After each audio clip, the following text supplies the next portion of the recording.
In a world of challenges and uncertainties, hope shines as a beacon, guiding us through the dark times and showing us the way to brighter days ahead.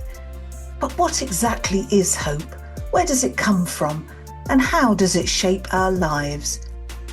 I'm Annie Bennett, and I'd love you to join me on this journey as I explore the meaning of hope.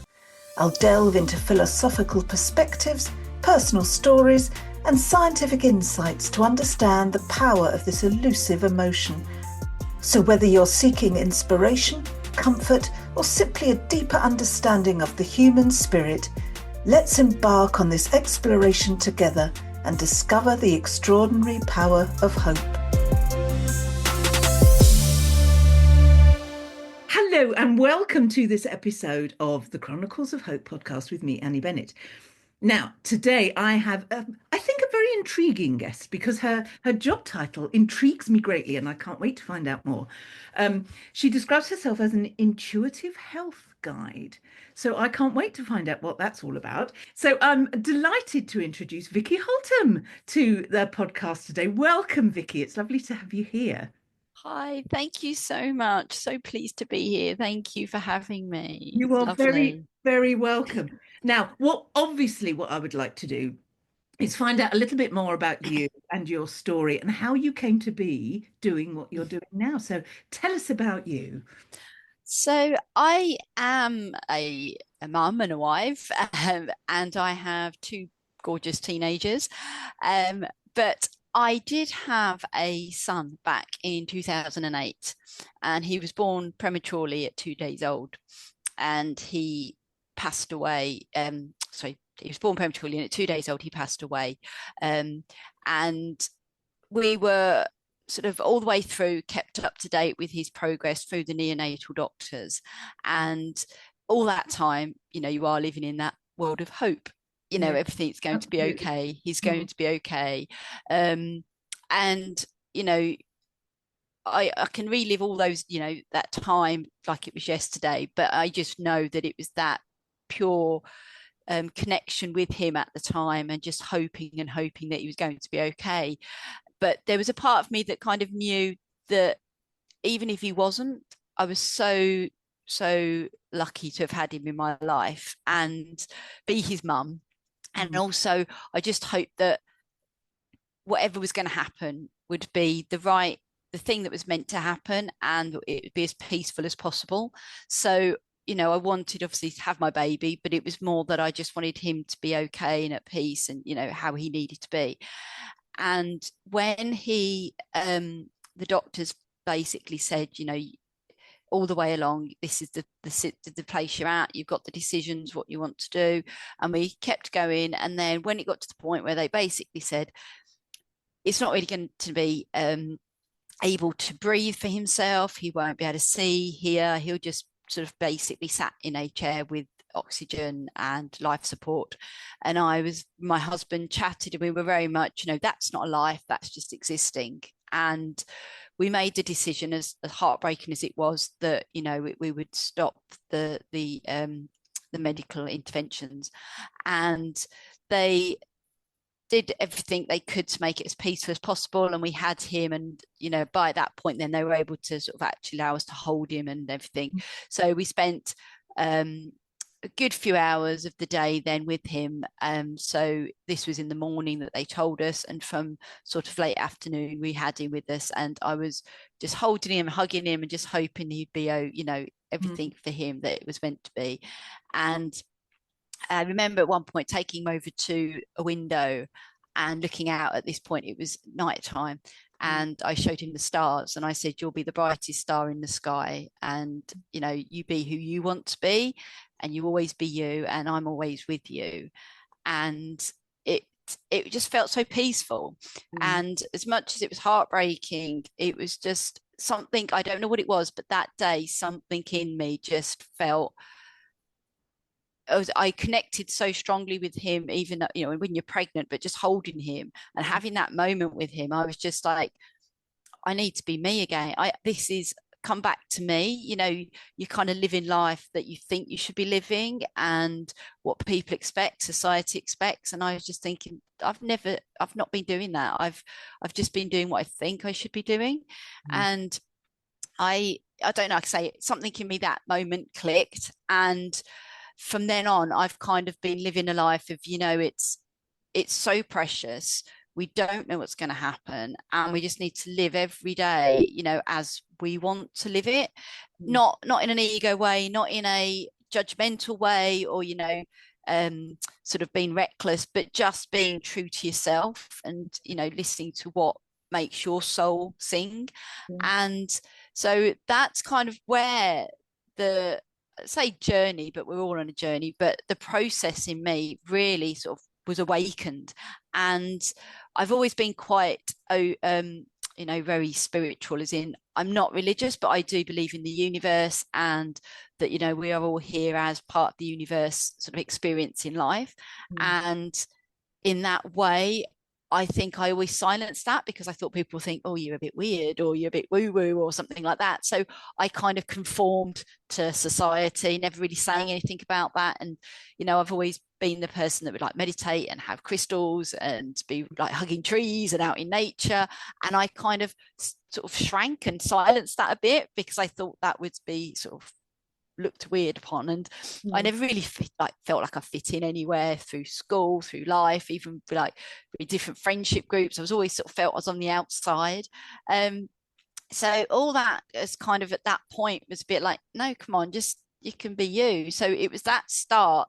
And it's taken a long time, only now, I think. So he would be 17, and it's taken me all this time to actually fully embrace that. But other things that have happened in my life along the way there have kind of sort of, I suppose, it's kind of enhanced that, of you're on the right path, you should be doing what you're doing. And it's reinforced that I'm okay to be me, and it's helped me. And it's really the growth, but also just giving me that reassurance that, you know, it is scary, the unknown, but when you get it, when you step over that line, you really, it's magical. And yeah, so that was kind of my stepping stone of where it started. And then when in 2009 I got pregnant again with my second son, and during my 20-week scan, we were told that he had a heart condition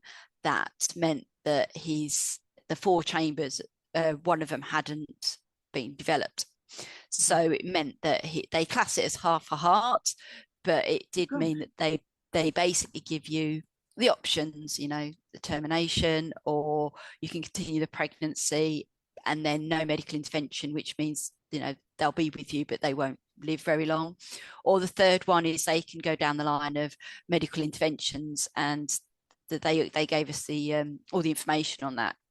And we were like, you know, we're going to give him the chance. He's here, you know, he's going to have the chance to live. So we worked closely with the hospitals then, and they put plans in place when he was born and what would happen.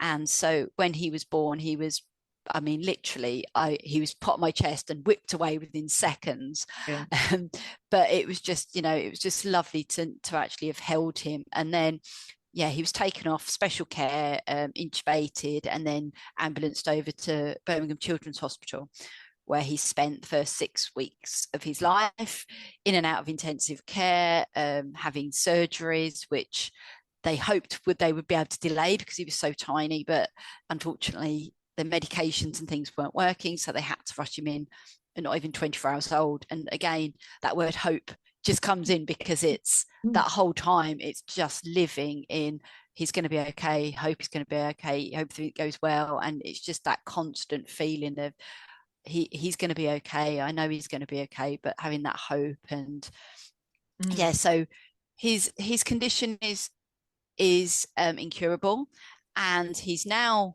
16, nearly, so this year he's 16, and we were told we might not see his 8th birthday. So again, it's, you know, it's coming up to you know, 8 years past that. And it's, again, it's, every day is precious, and we live it that way. And again, we live in the hope, but my hope is that I know realistically, he's not going to get better. And he's now under palliative care because all the medical interventions they were doing, they can no longer do anything else that will help improve his quality of life. So now it is just enjoying his life with the quality. So we are embracing every day. And again, the hope in me is that he's living the life that he wants and he's happy, and that all the things that will unfold are done in such a, as pain-free and as peaceful as possible. So that's the kind of hope I live in now. Is I know he's not going to get better, but I know that we love him, he's loved, and he feels loved is what is my priority. So that's kind of why I suppose the word hope means so much to me, is the experiences. And again, I've had my life isn't a big trauma or anything like that. It doesn't sound like I'm going through one thing to another, but obviously I have loads of lovely things that happen. But these are the things that I think will show your listeners that the way the hope is involved is my mum unfortunately got diagnosed with cancer when she was only early 60s, but unfortunately it was a very, very late diagnosis. So she wasn't with us very long afterwards. But in that time, she was never saddened in the fact that like, why is me or anything like that. She kind of accepted it. And then we all just sort of thought, we're there for her. And again, it's that living in hope that she gets to live out the last few months as pain-free, as peacefully, but as happy as she can, and doing the things that made her happy, which was be with her family, because that's her main thing was always being with her family. So again, it was giving her that hope as well, that things were going to be okay, that we were going to be okay. I think was her thing. When she was no longer with us, she was just wanted to make sure that we would be okay. And so again, it's the word hope. It comes out in different forms, doesn't it? In some ways you hope someone gets better. In that form, it's accepting what is, but you just hope that the next few months are going to be fine, good as well as they can. And then afterwards that, you just hope it's as peaceful as possible. But so, it's a lot of things in there in the kind of the health world. But again, my daughter, who's now 13, when she was 8, she had an experience medically, which at one point they thought she had bone cancer. So again, it's that living in the world of hope that, I hope it's not that. It's, yes, there's something, but let's just hope it's not. It's, what it is we will accept and deal with, but hopefully it is something that we will be able to, as a family we'll get through. But how the whatever happens. But luckily it wasn't. And although it is an autoimmune condition that she now has, it doesn't really affect her life in a negative way. She has, she's the slightly physical, she's a little bit pain and things, but it's manageable. So it's great. And that, like I say, that hope is always there then, that every day we live in the best we can do and supporting her and things like that. So so kind of all that. I know it's a lot, but that's kind of my kind of all the way through, that's kind of on my path. But in the same time, it's the working on yourself, it's trusting yourself and the self-belief. And I'm very much that I take in other people's experience and ideas, and then you kind of navigate life your way and the best way for you. So with what I do now, I've always had a profound interest in health and well-being and holistic well-being. I was a nurse, and I worked as a nurse for years, and then when my son was born, I became his full-time carer. So I gave up nursing, but I've always built up on my knowledge of health, well-being, nutrition has been a big thing, because for me, I believe that nature provides the medicines we need, and I think it's been forgotten. So I'm not saying conventional medicine's not needed, it is 100%, but I think along the way we've forgotten how important just nature is to us. So being out in nature, to get in the sunlight, getting your vitamin D, just walking around in the green, listening to the birds, being calmed, grounding for me is very important, in that you're cleansing your body, but the foods are around to support our health. So with looking after my children the best I can, it's feeding them and nourishing them the best way I can. When my mum had her bowel cancer, it really showed, the importance of food, because although she didn't have a poor diet, there were certain things in her life that, she was a big Coke drinker. She didn't like any other drinks. Okay. She drank Coke all the time. So there's certain things, you think, and then, but she was also a very, very, very anxious person. And I do believe that the body holds your emotions and your traumas, and throughout, if we don't feel, we can't heal. And I believe, so again, it's having all that support to feel you're able to do those things, I believe will help you create the life that you want and that works best for you. So I've harnessed my knowledge through doing a nutrition course, because I wanted to actually learn the ins and outs of it, which built on my medical knowledge I already had. And because I'm so connected to energies, I also got my second degree in Reiki, so that I can help people that way. And that's basically how my business came about, because I wanted to help. Like, initially, I think my sole purpose, I feel, is being there for my family and my children and my husband. I think that in me is my purpose in life. It's supporting them, it's helping them live their best lives as the best they can, and their lives. So it's not what I say, it's just being there, being able to give them advice and support them, but they can find their best way. And then I also want that to help other people, because I see humanity's unnecessarily suffering is just, it's so sad. And I just feel if we can take that step back, take a time for ourselves, have the stillness and the peace to try and find our way through any upset and noise, and kind of silence all this external goings on and just think what it is that we need.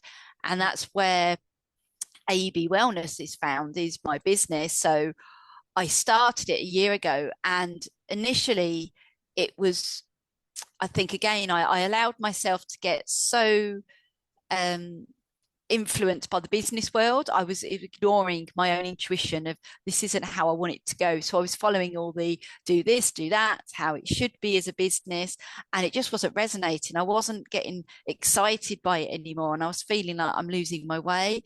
And I've kind of just the last few months had a real step back and thought, look, all the stuff I'd been doing, I'd been working on, I've lost that, and I need to just go back to me. And again, I had that hope that it will come, I will find it, it will happen. And it did. I truly believe now that I've found my path. And so the way I say I'm an intuitive health guide is because I didn't want to market myself as a nutritionist or a clinician, or, these kind of labels weren't resonating with me. And what I wanted to support is more a safe space, so people could be seen and heard and feel that they can find their own way. So I'm not giving all the answers, but I'll be there that they can find them, because they're in us anyway. We have them. It's just giving ourselves the permission, the space to do it. And so that's where that comes in. So it's for me, that's why I've said that's what I do, because it's guiding. I'm not coaching, I'm not telling you what to do, but at the same time, with my experiences, my own experiences, and the knowledge I've gained along the way, I can share healthy ways and nourishing ways, and that's through nourishing your mind and your body. Absolutely. Yeah Oh, but to give clarity to people, I think. So yeah. oh, it's just a fascinating story. I mean, you sort of embody positivity. You're a bit like me in that way. You know, I'm sort of very positive. People meet me and say, "How can you be so positive?" And it's the same. You know, all the things that life has thrown at you. You know, people must be listening to this and thinking, "Oh my gosh, another thing," you know. But you obviously had, you know, as you described, what will be will be. We'll hope for the best, and if the best doesn't happen, we'll just go with the flow and just do what's, you know, um, which I think is such a healthy way to be. So I think a lot of people live their lives anxious that things aren't happening and anxious about this and anxious about that, whereas you know the whole just let it go and let it happen model is Yeah. is as valid a way, isn't it? It really Yeah. is. Yeah, I mean, I know there's that famous line, resistance is futile, and it is true, because you know things are going to happen, and worrying about them, being anxious about them. I know it's not, I'm not saying it's easy, because it's not easy. We all, you know, we're humans, we have these emotions, we feel them for a reason. But if we're stuck in that cycle, it's not helpful, because it's just making us feel worse. And not only are you feeling worse about the actual situation, but then moving forward, you've stored that emotion in your body again, and that needs to be released, because moving forward, you're just now carrying another thing and then another thing. And you know, it is, I say, it's not easy, and I'd never pretend it is, and it's not a judgment either. You know, we are humans, we're on this planet as humans, you know, we make mistakes, but we also have our, you know, we are able to navigate our lives in a way that's much more in harmony.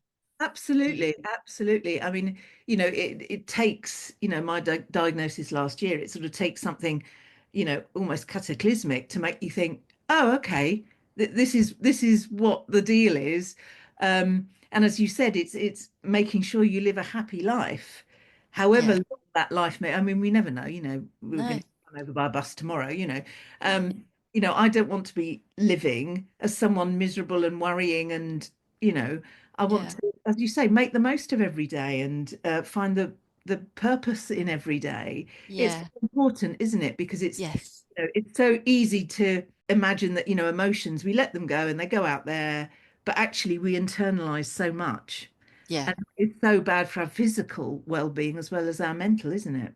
Oh yeah, definitely. I mean, yeah, like I say, it's finding little moments of joy Hmm. every day, Yeah. all through the day, just tiny moments to, you know, makes you glow inside. But it will just remind you, it gives you, you know, your gratitude that we're here, and you know, it's making the most of those precious moments and seconds that we are on this earth. Because like I say, nobody knows how long we've got. It's you know, people live almost like that, you know, it's not, nothing's going to ever happen to them, and you know, we've got all the time in the world. And it's not, again, it's not living in the negative of, oh, you know, we're going to die tomorrow, but it's just knowing that, you know, I always say, you know, opposite of birth is death. It's inevitable. Yeah. So, you know, it's Only not, don't so not talk about it. It shouldn't be taboo, but it's also, it shouldn't be something that is feared, or, yeah.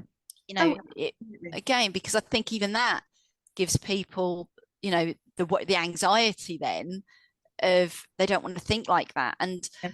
I'm very much a, you know, be present, be in this time that we're in now, because that's all we do have. Yeah. So that's not to say you can't plan for the future, but you plan it in the mindset, you know, like now, in the joy. You know, every morning you wake up and you just think, you know, I'm here and I get to do those things. You know, for me, losing my first son, and then how fragile my other sons' lives are, you know, and then with what my daughter went through, it just gives you that, you know, I'm so grateful to have them in my life. And as much as people say, oh, you know, how do you do it? It's like, I don't know. I couldn't say this is how I do it. This is a formula. I don't have one. I just live You just do it. in, Yeah.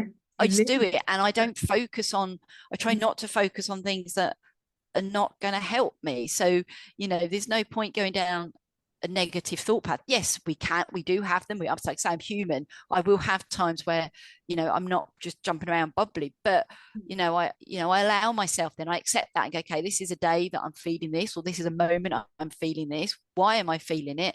And go with it. And that means I need to cry my eyes out. If it means I need to not be in one of the best moods, then so be it. But it's accepting it and not resisting it. And then I know I'll come through the other side. And, I'm a female at the end of the day. My hormones are always up and about. So, that's going to play a part. It's not all about just what's going on around me.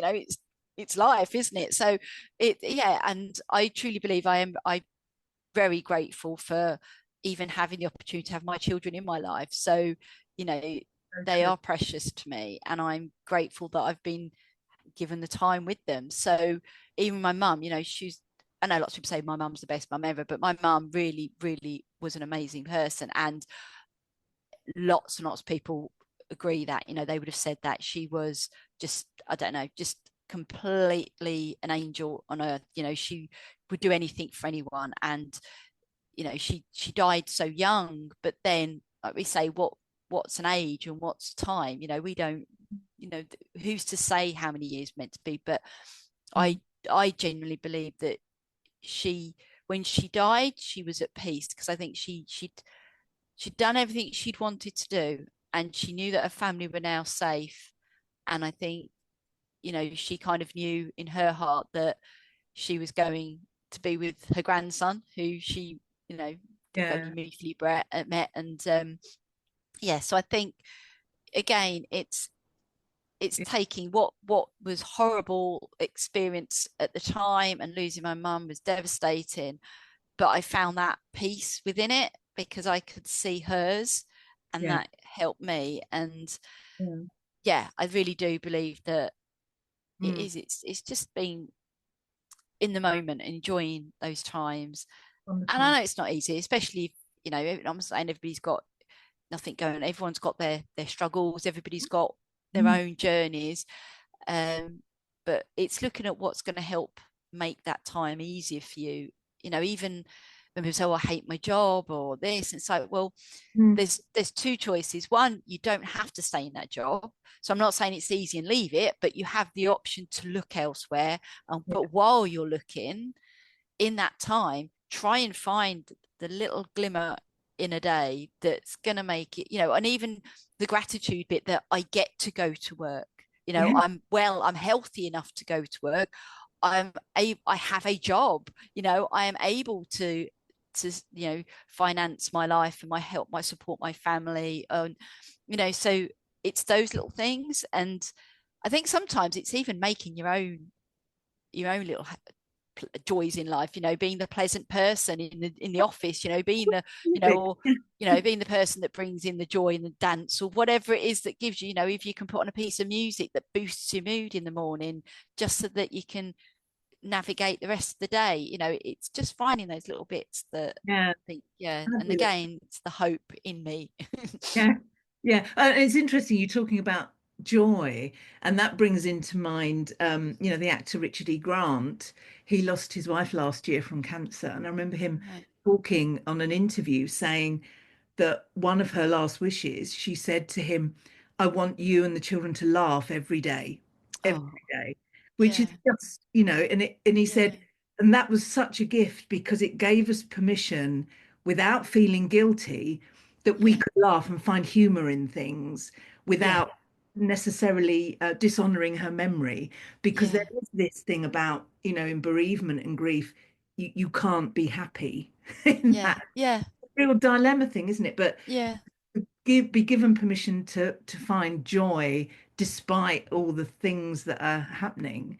You must have found that, despite being, perhaps in moments of despair, you found the joys in the situation and the comfort in things, didn't you? Oh yeah, definitely. And it's that I think, I suppose I look at it as in, that person may no longer be here, but would they want you sat there wallowing because they're not here? Because then I suppose that would be my guilt, would be, well, I don't want to upset them thinking that I've upset them, making them feel guilty that I'm upset. So to me, it's like, well, enjoy the life that they aren't actually having here now. Yes, you know, again, the hope is that they are in a peaceful place, but for me, it's, yeah, I'm now going to do things I get to do. So, you know, I have a healthy body and I'm going to nourish it and look after it because I want to be there for my children for as long as I can, and support them with their health and well-being and help them have the joy in their life.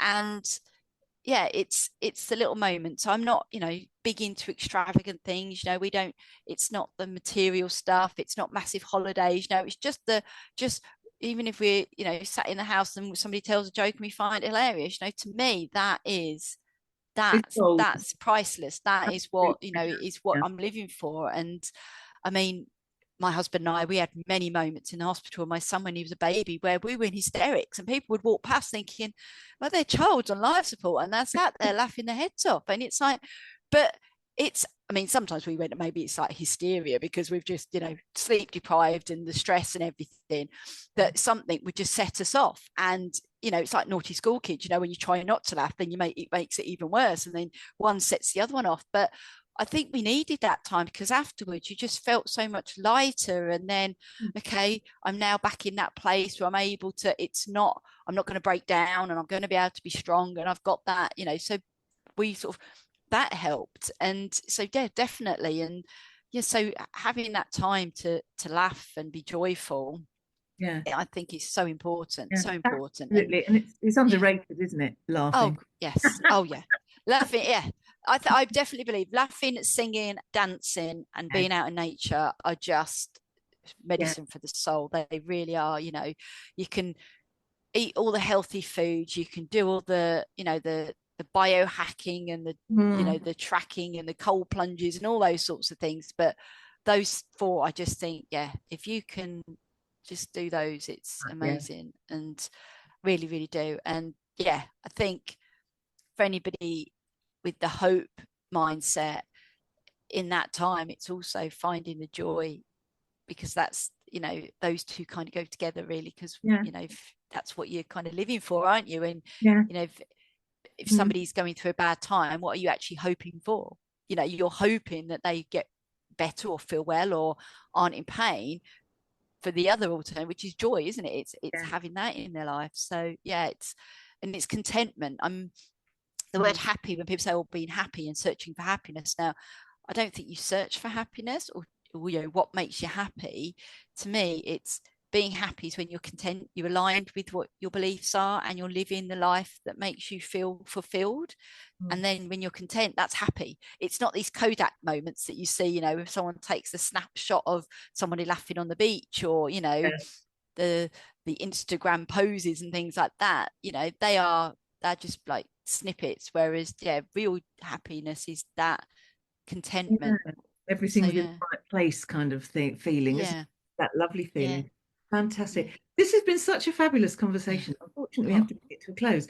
I could talk to you for hours, Vicki. I'm sorry, I've been talking loads, haven't I? Not at all. It's absolutely fascinating. But one thing I do always ask my guests, you've sort of answered it already, but tell us again, what is your message of hope for my listeners? So I guess for me, it's no matter how heavy life can feel or circumstances, the hope lives in every step we take, no matter how small. And it's believing in and trusting in ourselves and our intuition, taking care of ourselves. That is what the hope. And it's not always about the outcome, and it's not always the outcome that you want, maybe, but whatever happens, it's that the hope is that it's done painlessly as possible and as peacefully as possible. So I just think, if I hope that this gives your listeners the strength to trust in the process. I really do. And I think, everyone, I would say you've got this. And I think, that's what I'd like to say. Keep going and you've got this. And that's me, hope.